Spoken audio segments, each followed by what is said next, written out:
आज की तारीख में सप्लीमेंट्स वे के इतने आगे हुए हैं, इतने ज़्यादा, हर दिन एक नया ब्रांड खोल रहा है कि जो ये क्लेम करता है कि यही सप्लीमेंट है जो कि आपको देना चाहिए। Unleash the ultimate strength, maximize muscle protein synthesis, इस तरह के बड़े बड़े क्लेम्स, और इंसान कंफ्यूज हो जाता है कि किसके ऊपर ट्रस्ट किया जाए। हर सप्लीमेंट क्लेम कर रहे हैं कि मैं ही आपको बेस्ट वैल्यू दूंगा मनी की। अगर आपने इस वीडियो के ऊपर क्लिक किया है तो आप भी मेरी तरह कंफ्यूज हो कि इतनी इन्फ्लेशन हो चुकी है हमारे मुल्क में, पाकिस्तान, इंडिया और बांग्लादेश में, आप सप्लीमेंट परचेज करना एक लग्जरी समझी जाती है। और अगर मैं सप्लीमेंट परचेज कर रहा हूँ तो क्या क्राइटेरिया होना चाहिए मेरा उस सप्लीमेंट को सेलेक्ट करने का।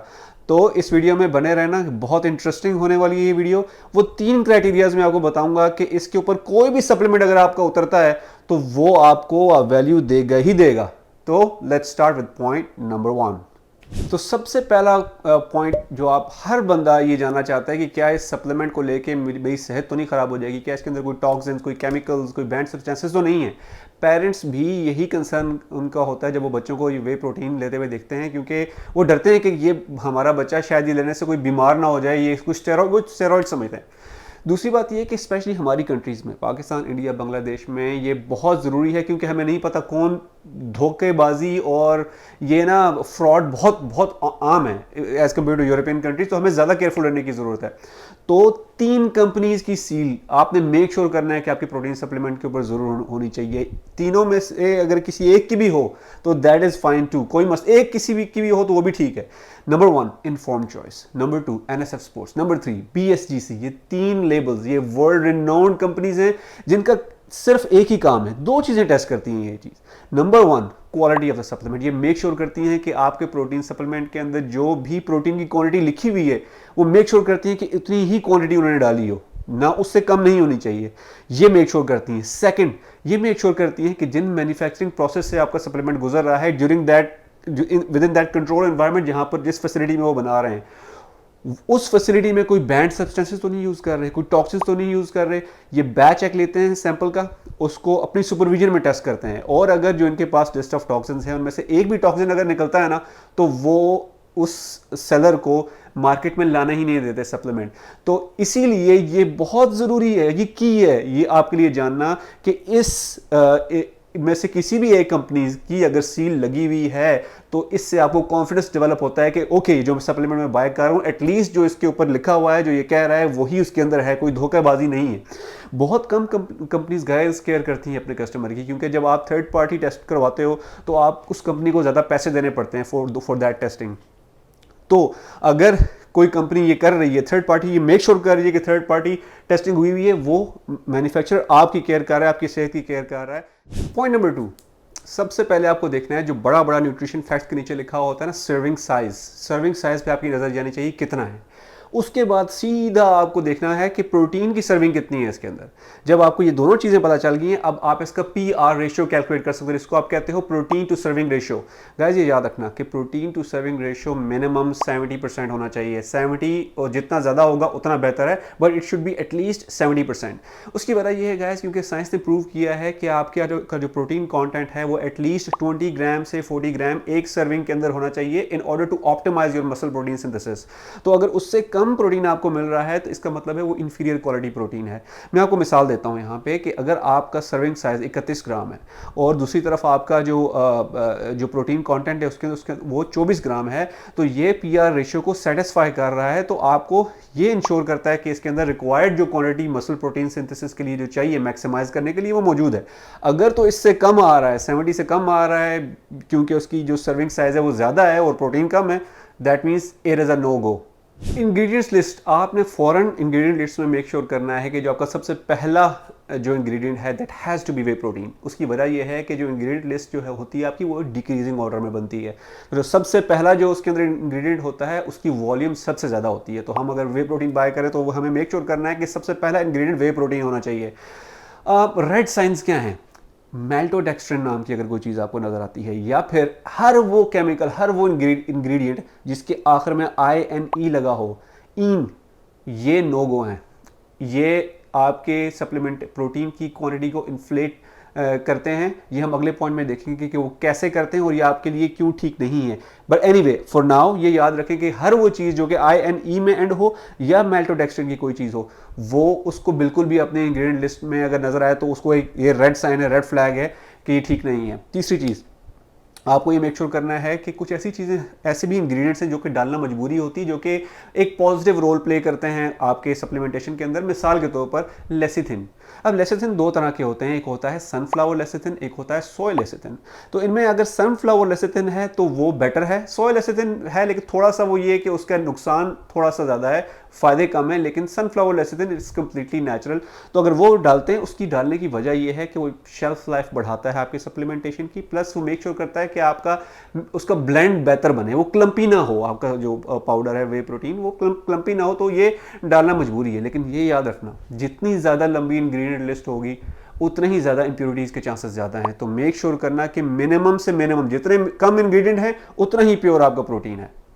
अभी तक अगर इस वीडियो से कोई वैल्यू मिली है ना, आपको कोई नई चीज़ सीखी है, तो do like this video, subscribe to my channel ताकि आपको नोटिफिकेशन बर वक्त मिलती रहें, और कमेंट्स में बताना कि इनमें से कितने पॉइंट्स आप लोग फॉलो करते थे, या आप कभी स्कैम्ड हुए हो, किसी भी प्रोटीन नया सप्लीमेंट लिया है और वो आपकी एक्सपेक्टेशन से पूरा नहीं उतरा, तो डू लेट मी नो। अगला पॉइंट है गाइस अमीनो एसिड स्पाइकिंग, और ये मुझे भी पहले नहीं पता था। मैं एक्सेप्ट करता हूँ इस चीज़ को, और मैं ये समझ सकता हूँ कि हम में से बहुत से लोग इसका शिकार हुए होंगे। उसकी वजह क्या है गाइस कि जो सप्लीमेंट कंपनीज़ हैं, बाज़ सप्लीमेंट कंपनीज़ वो प्रोटीन की अमाउंट को इन्फ्लेट करती हैं, और ये करना उनके लिए बहुत आसान होता है और आम बंदा नहीं पकड़ सकता। उसकी वजह क्या है कि वो अपने प्रोटीन पाउडर के इंग्रेडिएंट्स को अगर आप चेक करो, बहुत कम लोग चेक करते हैं, केयर करते हैं चेक करने की, लेकिन अगर आप चेक करो, अगर तो उनकी इंग्रेडिएंट्स लिस्ट में हर वो चीज़ जिसके आखिर में ईन लगा होता है, और ये जिसके एंड में ईन लगा होता है वो मोस्टली आपके अमीनो एसिड्स होते हैं, जैसे कि लूसीन, आइसोलूसीन, वैलिन, जितने भी आपके अमीनो एसिड्स हैं, आपका प्रोटीन क्या है, अमीनो एसिड है ना, तो उस सारे अमीनो एसिड्स जो हैं वो ईन से एंड होते हैं। अगर ये लिस्ट में आपके पाए जा रहे हैं अमीनो एसिड्स, तो इसका मतलब ये है वो क्या करते हैं, वो आपकी प्रोटीन की क्वांटिटी को बढ़ा देते हैं, क्योंकि उस जितना ज़्यादा प्रोटीन होगा उतना ही ज़्यादा नाइट्रोजन होगा। ये याद रखना कि प्रोटीन की जो आपको वेटेज नज़र आ रहा होता है ना आपके न्यूट्रिशन फैक्ट्स पे, वो वेट का हिसाब नहीं होता उसका, वो होता है नाइट्रोजन का हिसाब, कि प्रोटीन जिसका अगर प्रोटीन का नाइट्रोजन कंटेंट जितना ज़्यादा है ना, उतना ही एंड ऑफ द डे उसका वेट ज़्यादा होगा। तो आप जितने ज़्यादा एक्स्ट्रा अमीनो एसिड्स ऐड करोगे, चीप अमीनो एसिड्स ऐड करोगे, उतने ही ज़्यादा आपकी प्रोटीन की क्वांटिटी, आपको का वेट ज़्यादा लगेगा, और उसके अंदर आपको एक्चुअल प्रोटीन बहुत कम होगा। बाकी सारे ये एक्स्ट्रा इंग्रेडिएंट्स होंगे जो कि बहुत चीप होते हैं।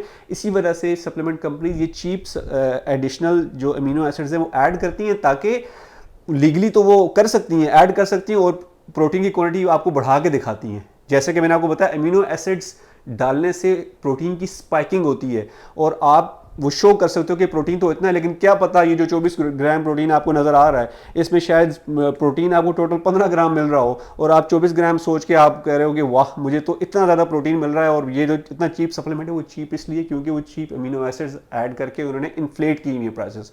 ये हमेशा याद रखना गाइस। इस चीज़ को पकड़ने का एक और तरीका ये है कि अगर मिसाल के तौर पर अगर सर्विंग साइज़, अगर आपने ये स्पॉट नहीं किया, अगर आपको नहीं पता चला कि ये अमीनो एसिड्स हैं, तो क्विक वे ये है कि सर्विंग साइज़ अगर आपका 31 ग्राम है और आपकी प्रोटीन की क्वांटिटी फॉर एग्जांपल अगर लेट्स से 20 ग्राम है, तो सोचो कि अगर 31 ग्राम सर्विंग साइज है और 20 ग्राम प्रोटीन है, 31 माइनस 20 जो ये 11 ग्राम है, ये कहाँ से आया, ये कहाँ से आया? ये 11 ग्राम जो है ये बाकी जो एक्स्ट्रा इंग्रेडिएंट्स है यहाँ से आया है, ये सारा यहाँ से, ये बाकी जो वॉल्यूम है वो उन्होंने वहाँ से पूरा किया है। तो make sure you do not fall into this trap, and whenever you buy it next time just read the ingredients list and be very of the in terms. Avoid protein blends guys, ये एक common है कि जब भी आप वे protein लेते हो तो सबसे पहले लिखा होता है अक्सर सप्लीमेंट्स पे वे प्रोटीन ब्लेंड। ठीक है, वे प्रोटीन ब्लेंड का क्या मतलब है कि इसमें उन्होंने मुख्तलिफ किस्म के प्रोटीन्स ऐड मिक्स किए हुए हैं। Let's say way protein isolate, way protein concentrate, egg protein, dairy protein, milk protein, ये सब प्रोटीन का ब्लेंड है। लेकिन इसमें प्रॉब्लम सबसे बड़ा ये है कि आपको चाहिए वे प्रोटीन, पहला इंग्रेडिएंट आपको वे प्रोटीन चाहिए, और हमें नहीं पता कि उन्होंने कितनी परसेंटेज वे कॉन्सेंट्रेट की ऐड की है, कितनी वे प्रोटीन आइसोलेट की ऐड की है, कितनी वे प्रोटीन मिल्क की ऐड की है। ये सारे उन्होंने मिक्स कर दिए हैं। अब हमें क्या पता कि कितना है? हो सकता है कि वे प्रोटीन आइसोलेट सिर्फ 5% हो और वे प्रोटीन कॉन्सेंट्रेट 30% हो, और यानी कि बाकी ज़्यादा हो और एक कम हो। तो आपको मेक श्योर करना है कि वे प्रोटीन ब्लेंड नहीं लेना, आपको सिर्फ एक इंग्रेडिएंट चाहिए, वो है वे प्रोटीन आइसोलेट या फिर whey protein concentrate. By the way, अगर आपको ये जानना है कि आपको वे प्रोटीन आइसोलेट लेना चाहिए या कॉन्सेंट्रेट, इसके ऊपर मैं ऑलरेडी एक शॉर्ट वीडियो बना चुका हूँ, लेकिन अगर आप चाहते हो कि इसके ऊपर मैं डिटेल्ड वीडियो बताऊँ तो do let me in the comments below. तो क्या पढ़ा आज हमने? नंबर 1, प्रोटीन सर्विंग कितनी होनी चाहिए, प्रोटीन सर्विंग रेशियो के बारे में आपको पता होना चाहिए। नंबर 2, थर्ड पार्टी टेस्टेड होना बहुत जरूरी है। नंबर 3, इंग्रेडिएंट्स लिस्ट का आपको पता होना चाहिए कि कौन से इंग्रेडिएंट्स अवॉइड करना है, कौन से पॉजिटिव इंग्रेडिएंट्स हैं। नंबर 4, अमीनो एसिड स्पाइकिंग से बचना है। नंबर 5, और हमने अवॉइड करना है प्रोटीन के ब्लेंड्स से।